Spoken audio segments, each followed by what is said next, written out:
Yo, what's up guys? A video that has been requested a few times because mainly I've been using a lot of Rig on my alt. In this case I have the Itadori, but it's the same thing as a Rig, it is fully skilled up. But how much better or worse is that than a Zaiross? So I gave Zaiross this set, which I can one-to-one translate to the Itadori as well, aka the Rig. But let's look a little bit about the difference in base stats. First of all, we have both of them going into the crit rate, which is absolutely useless for both of them. They could absolutely use accuracy, and if a base of accuracy of 0. Looking at the difference in speeds, there's definitely a lot more speed on the Itadori with 104 than there is on the speed of the Zaiross. Definitely still a slow unit over there.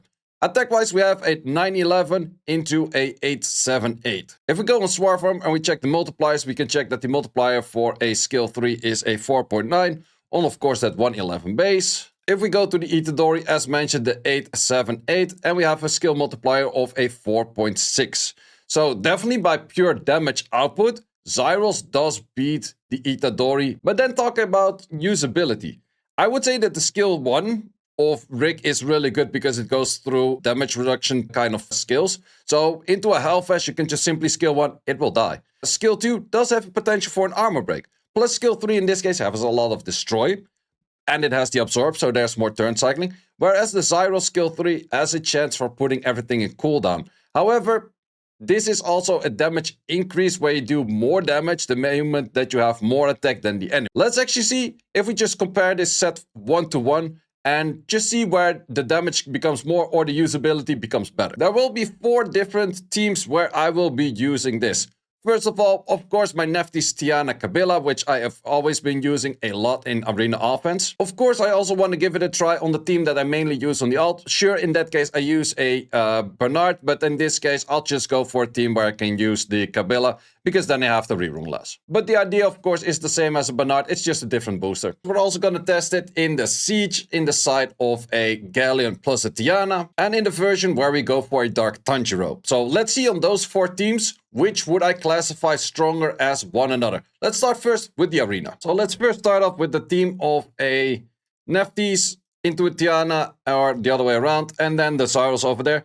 And we're hitting my defense that is looking very tanky, very annoying, very scary, very a lot of things. Normally, of course, you bring an attack buff in here, but just for the idea of it, I kind of want to see how much damage are we doing and what happens if we don't deal enough damage, or what if the run kind of goes wrong. And that's why we have this little pony for over there. So let's see what we can do in here. Armor breaks. Let's see how much we land. If we miss a few, it's actually kind of fine. It's just a test. Okay, no armor break on the right side. How much damage are we looking at on this Zaiross? No attack buff. No attack buff, we're looking at a 36k cross board, which is definitely a decent amount of damage. We did get the resets in there, but now it's also like, okay, how strong is this cleanup? Since everything is a reset, it definitely helps out a lot. Of course, the Camilla goes 6 turns in a row because it's still Summoner's War. We know how that works. Fight is a little bit tricky to go for, but in the end, because of the reset, there's still a lot of turns that I can deal with. And because of a lot of turns that I can deal with it because of the reset, it is definitely still a match which I would say is winnable if things go wrong. Because in the end, if things go right, you can win any match. It is not going to be that difficult. It's about the matches that you're winning if things go wrong. And therefore, I actually exactly went for this team over here, which does have a little bit more of a showcase of like, okay, what if things go wrong? Okay, I thought I had the skills over there. Apparently, I didn't. And I think this is the point where you start having your revive as of yet. Nope, but you do have the heal, which is definitely a little bit annoying too. This Camilla of mine is also doing absolutely no damage, but that thing is healing an insane amount. So yeah, the cleanup, not that crazy good. Like, sure, the Zaiross skill 1 and skill 2 aren't really helping that much towards the goal of trying to kill anything. Sure, it helps out a little bit, but it's more all about that skill 3, and the moment he did do the skill 3, it is a little bit weak. So let's see what we can do with the Rig.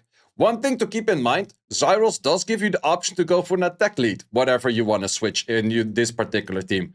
Whereas we already have that on this case, we don't have that because it's just a guild content lead. So in guild, it would be a little bit higher than a Zaiross, but in the case of Zaiross, you can still use it in guild, it's just 5 less, but you cannot use this in arena offense on that itself. But let's see what we can do if we copy this whole set. Copying the whole set looks pretty similar right there.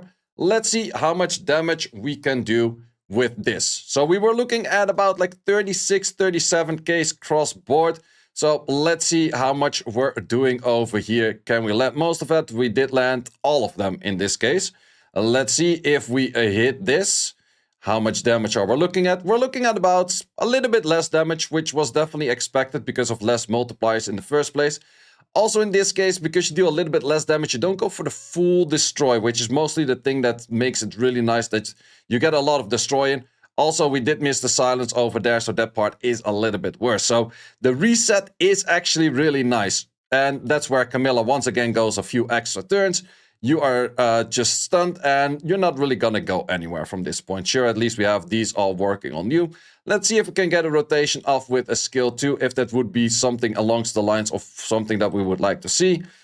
But this fight looks a little bit more difficult than the fight we just had before. Sure, in the end, I think if you're just fighting a 1v4 on a Camilla, I think that an Itadori or a Rick would definitely do a lot better. Simply because the HP of that unit is probably more destroyed by that point. So let's actually do a slight different switch. And let's go for a team that maybe makes more sense on this. Which would be to add in a Galleon. Sure, we already have armor break on armor break, but just for the idea of it that I don't have to switch all too much. Let's see how much we're doing with the Galleon and then also go back towards the Zaiross if we do the same team with the Zaiross. So in this case, we land almost all Galleon. You freaking suck. Let's just see how much damage are we looking at right now. We're looking at a... Oh, wait, we actually missed a whole bunch of... No, we missed way too many of those. But in the end, still did not really fully kill. And yeah, that's just kind of a bad part on that. Let's redo that once again and try to get a little bit more hits on those accuracy connections in there. Because that damage was just simply not that much. Okay, we do have all of the land by the Nefties right now, which definitely does help out. And we go for a hit over here. And how much damage are we doing? That's also where you see the destroy kicking in a fair bit more. Also, we do have to keep in mind that the Nefties is lowering my damage output by me putting a silence on the Nefties, or a silence from the Nefties on the Nigong. But yeah, as you can see, still not really that great. And I'm having more of an issue with this fight in the first place. Let's go back to the Zaiross. Let's see if we also do this with an attack buff and the armor break. How much are we doing with the Zaiross? Is that going to be the edge where it actually does become enough damage where it is strong enough? So yeah, definitely a pretty big improvement in damage right there, which is fairly noticeable. And from here, of course, the cleanup is a lot easier. So pure damage-wise, I would absolutely say Zaiross does seem to be beating the Itadori, aka Rick. But I would also say that the cleanup is not the cleanest of cleanups on this. Because the cleanup right now is definitely noticeable, like these units are all trying to clear things, but it is a little bit harder of the cleanup itself because there's still a lot of healing on it. So let's actually slightly switch the team on the opposing side where we can have like a rotation where it does show like, hey, how does it actually look like if we're cleaning up in the case of a Rick? Because as you can see over here, sure, I could have been doing like the proper skills all along, but as you can see, this cleanup is definitely a little bit messy. You get there at some point because this set in general is pretty good. But yeah, this can take way too long. So to actually showcase this a little bit better, we're just going to remove this. And we're going to be fighting this. In this case, there's less damage reduction, no HP up for the lead itself.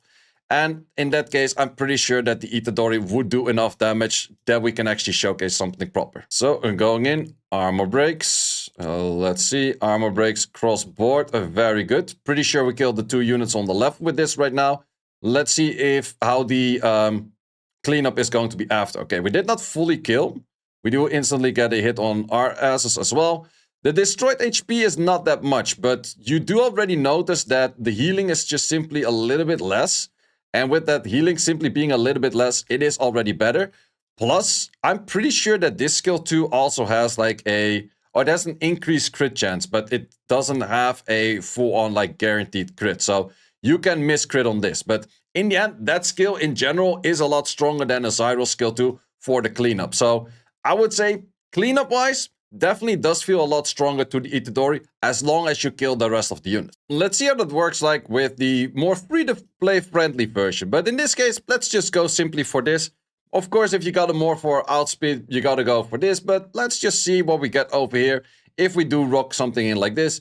Jogan is pretty much fight, and then this thing also mostly fights just for the idea of it. Let's see how this works out. Okay, hit on everything, and then we armor break. Most things, okay, let's see how much damage are we looking at this way. Definitely a bit more damage, which does show that the moment you hit the damage threshold, it is definitely pretty nice. Because from here, we also do have something else that will be drawing the attention from the Camilla, which also definitely does help out a little bit more for cleanups as well. But let's once again see after this with a Zaiross. How much on a Zaiross would this be? And this Camilla is just the most annoying thing in life to kill, man. That's just so freaking much HP. Yeah, as we can see, we pretty much get there at some point, but it's definitely not an easy one where I would say it's like, yo, this is all easy rainbow and sunshines, because it just still takes a lot of time to clear. But then again, I think on the Zaiross, it might actually be worse, but let's try that out. Sending the set back to the Zaiross. Already wasted a good mil mana on all of those back and forths. For that reason, you gotta like and subscribe. It's the rule, it's the rule. I didn't make the rules, but you just... No, I'm just kidding, you don't have to do anything, but... would be highly appreciated. But let's see what we can do over here. We got armor breaks, not fully cross boards. Let's see for the damage. Definitely a bit more damage. Well, was it actually more damage? No, I think because you survived and your passive was still in there. We do have the reset in there. We do also have a sleep in there. That doesn't really help neither. But from here, let's see how much we can do for the cleanup. Your skill ones aren't really the strongest, but it does give me an option with the Joe gun for a proper strong cleanup. Because in this case, we could start hitting you, trap you out, and then full focus on this thing to try to get like an armor break in. And then from that armor break roll, we go into a damage hit in here, which is definitely enough damage. So I would say both cases are pretty nice. I kind of like the reset on the Zaiross in this case. The reset on the Zaiross does make it that things don't really work too well. And a big thing we have to keep in mind is currently I'm just hitting slow teams. But what if you're hitting a Samath? Against the Samath, 100% a Zaiross will be more impactful because of simply resetting that Samath. So in the end, I would give definitely a upper hand to a Zaiross in this case, because the Zaiross is just simply adding more value with more damage, but also adding more value with the reset of it. Sure, the cleanup is a little bit cleaner on the Itadori, on the Rig side, because it simply just has the destroyed HP. Destroyed HP is really nice, but let's see how that would look like in Siege. So we have a pretty tanky team here on the right. There is definitely the option that you can go for an attack lead, which in this case, the attack lead of the Rig will be higher because that's a 38. So therefore, for that reason, let's actually use the attack lead, but let's first go in with the Galleon. Let's see how much they do. I kind of do expect this to pretty much clean the whole battlefield all the time, but let's just simply see how much we can do. Also, if we maybe get a few misses here and there, but let's see how much damage is this. Yeah, that's a good like 51k across the board against tanky units. That no one's really gonna survive that. Sure, if we did not land that, they go for a little bit of procs. Does do good damage over there. Let's see how good the cleanup is over here.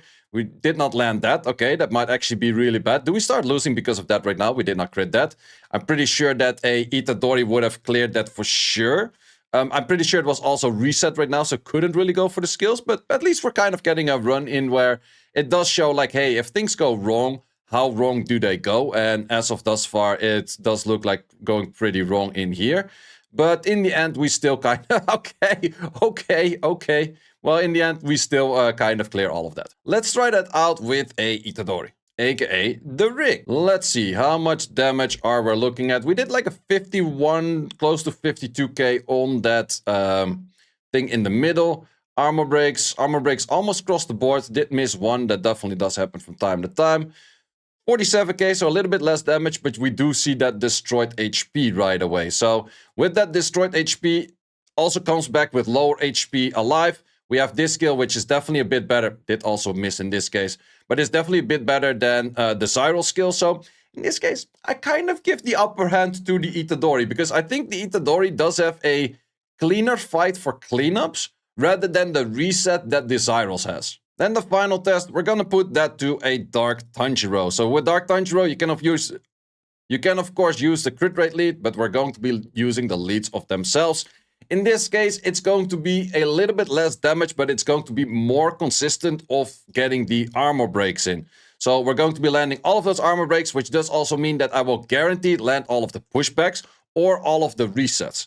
So in this case, landing all of that, we're not killing everything, but we are getting that guaranteed second turn, and we're absorbing, and therefore the Tiana has a chance to cut. Let me check if the Tiana has a full cutting chance. Not a full cutting chance. Maybe if you're a little bit faster, but that definitely gives you an option to get the Tiana skill in as well, and therefore go for a cycle. But let's see how that works on the Zaiross. Okay, back to the Zaiross set. We're gonna get a full reset in guaranteed right now. We will be doing less damage than, of course, on the attack break or the attack buff. Let's see how much we are doing. We are doing 35k, still a lot of damage, actually nearly killing, plus everything is a guaranteed reset. And well, the unit on the left has pretty low cooldowns, unit on the right pretty long cooldowns, but we also guaranteed reset. So in the end, for the final verdict of Rick against Zaiross, the Nephthys Tiana Kabila, personally, I would probably give that to the Zaiross because it has more chances for outspeeding, it has more chances to reset some maps if you're fighting that, and it definitely felt a little bit more sound and solid on that one. I would say for the Gemini Jogan Kabila, I would say equal. And sure, you do have like some values that would give more towards a Rick, some values that give more to a Zaiross, but I feel like in that kind of sense, if you do enough damage, it is totally fine. And this is the option where you can put you in the lead, and with him in the lead, it is definitely a possibility where you can do enough damage on a slightly lower damage Rick, because in the end, Rick does have lower damage. That's just a straight up fact. But I would say that it's kind of equal in here. For Siege, the Galleon, Tiana, and then the final unit, I would personally actually give that to Rick. And the reason that I give that to Rick is because there's more potential for cleanup if the Galleon derps, which the Galleon will definitely do to a certain extent. I feel like that the destroyed HP, the skill 2 from the Rick, has higher value, also gives you more chance for a Tiana S2 to come in later than the other way around. So for that reason, I would say, and in the end with the Galleon and the Tiana, you probably do enough damage anyway. So I'm gonna give this one to Rick. And then the final one, which was the Tanjiro with the Tiana. And in this case, you lack the damage on the Rick a little bit. And I would definitely say that the Zaiross is a little bit stronger. Main reason for that is you have the guaranteed reset, which is just absolutely insane. You're lacking the damage. You definitely have that little bit of damage improvement of the Zaiross in there. So that is going to be my verdict. That does also mean that we have 2.5 points for the Zaiross against 1.5 points on the side of Rick. Do you agree with this? Let me know in the comments. I would definitely therefore say Zaiross is the strongest non-LD5 AoE damage dealer in game, but I would also definitely give it to Rick being number 2. Let me know in the comments if you agree with that, or maybe I should have tested another unit that maybe does the same thing, but Rick and Zaiross are definitely one of those units that are very close and similar to the kids. One of the things that could actually break them apart, which would make one stronger than the other, is if one gets the Accuracy Awakening over the other one not getting the Accuracy Awakening. At that point, let's say that Zaiross gets the Accuracy Awakening, or just Rick gets the Accuracy Awakening, that will definitely give him a bit more value up there as well. Because in the end, it is a kit where you still want to have some accuracy in there, and you probably have to focus like something along the lines of a focus set or anything like that, because otherwise you're not gonna land that skill 3, and there are always things going wrong in this game. It's called Summoner's War, we're calling it Resistance, we're calling it Vio, we're calling it everything. Those kind of things do happen, and it's best to have a unit that cannot just simply kill everything, but also do a good cleanup if things go wrong. And that is the main thing that we were looking at today. Guys, hope you enjoyed this video. You know where to find me. Like this video, subscribe to the channel, and see you as always in the next one. Thanks for watching. If you would like to see more guides, join the Discord and check out the content tab for the guide video archive, which contains all of the guides that you might need. Hope to see you there.